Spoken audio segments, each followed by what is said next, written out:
Listen, we all want to walk to that dealership and pick up a brand new Golf GTI or pick up a brand new Golf R, Audi RS3, BMW M2, or Porsche Cayman.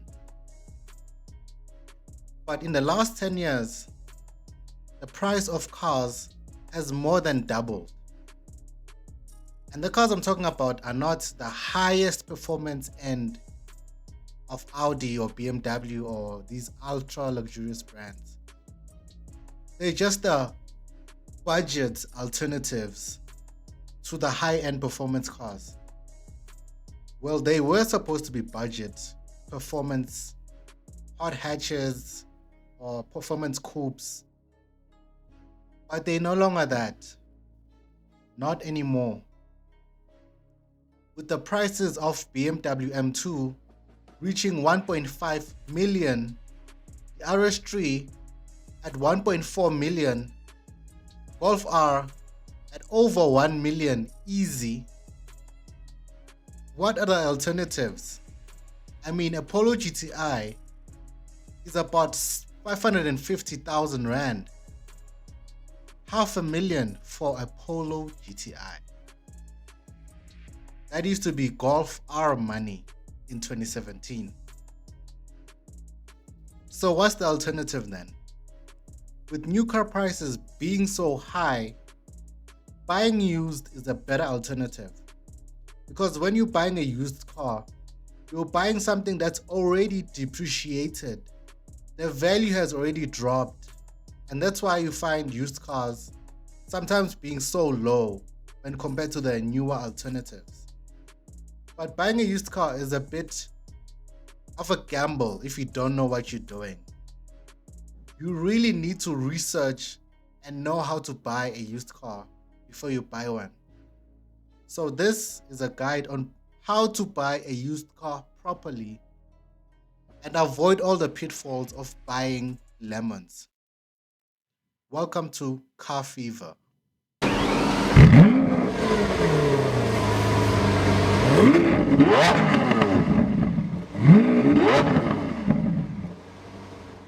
So, let's say you're like me and you like scrolling on used car sites like AutoTrader or Cars.coza, and you like spotting deals, or you looking at maybe at Facebook Marketplace, or some mates down the street is selling a car. Before you buy that car, there are some things that you should do to make sure that the car is proper and that you're getting what you're paying for. Number one, when going to look at the car, go with someone who knows cars. Go with someone whose opinion about cars you can trust. Maybe you have a friend who's a mechanic or who works at a car dealership, someone who really knows the ins and outs of car sales and cars and car mechanics and all the nitty gritty of when it comes to cars. Take that person, go with them to go look at the car so that you don't get bamboozled by the salesman who's trying to sell you this car. Sometimes these salesmen, they're trying to sell you lemons, right? And they come with clever terminology, deep manipulation tactics, and they hit you over the head. And now you find yourself with a rubbish car you've bought, an outstanding, you can't drive it, it's a piece of shit. So you do not want that happening. So take someone you trust, go along with them, go look at the car, test drive the car, but don't buy it. There's another step you have to do before buying the car.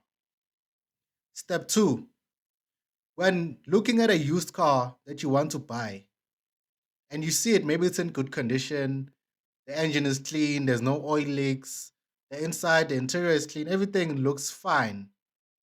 But you want to make sure that you're getting a really good car. What you want to do before you buy the car, talk to the seller, whether it's a private seller or a dealership. Go talk to them and say, I want to take the car to DECRA for a condition report before I buy it. If it passes the roadworthy certificate, I will then buy the car. Without that, you could be buying something that could be a lemon that has a whole host of issues that are not visible to the naked eye. So, a DECRA test costs about 500 Rand. Take the car, go to DECRA with the car, let the technician test the car out.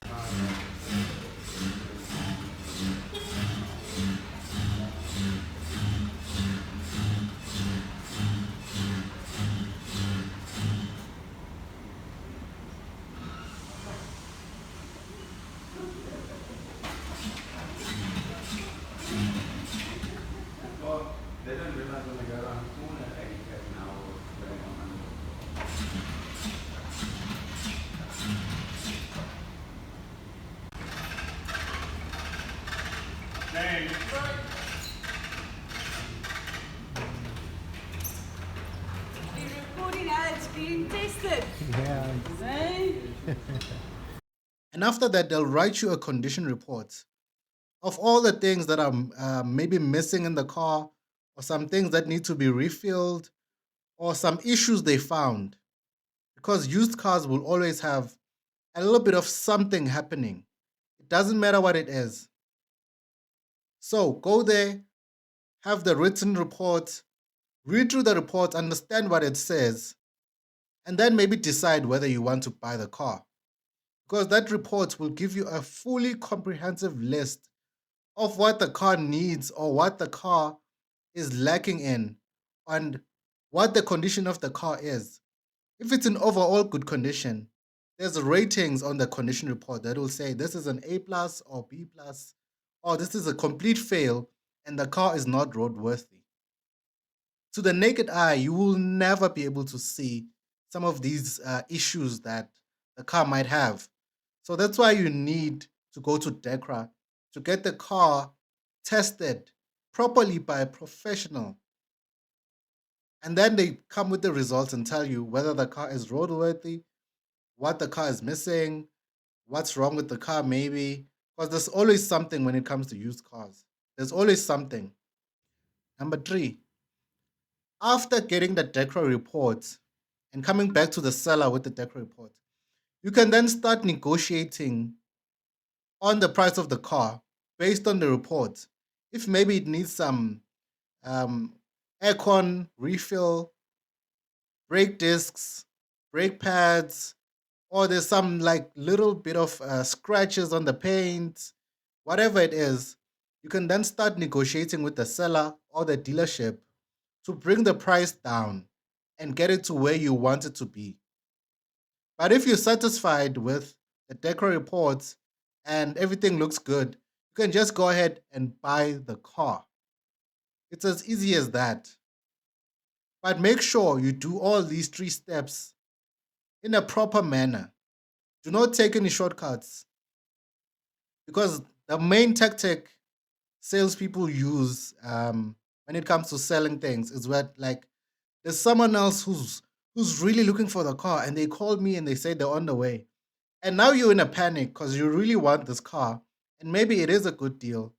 But don't rush the sale. Don't rush to buy a car without knowing all the nitty gritties of the car.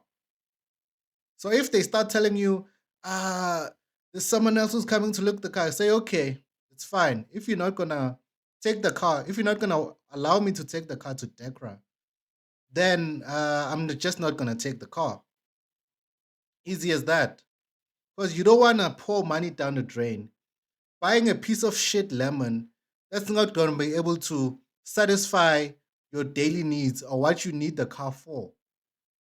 I've seen many people buying pieces of shit lemon cars, and 2, 3 months down the line, the car is standing there. Something's wrong with the engine, something's wrong with the gearbox, or some suspension component, and now you have to spend more money. Because these cars aren't in warranty, there's no warranty that's going to cover some of these older cars, right? So you really need to make sure you get everything right when buying a used car. And this is coming from a person who's actually bought a used car from a little bit of a shady dealership, I would say that. When I went to buy that car, I didn't know anything about the dealership or the car. But then I took someone with that kind of knows cars that will maybe have my back. And we went to look at the car, test drive the car, and came up with a deal. But the step I missed was I didn't take the car to DECRA. So that was a mistake on my part. Do not make the same mistake as me because you might find a ticking time bomb. You might just buy the car. 1 week later, the engine blows up. Boom. And they don't do takebacks. Now you're stuck there. You don't have a car. All your money's gone and you're crying.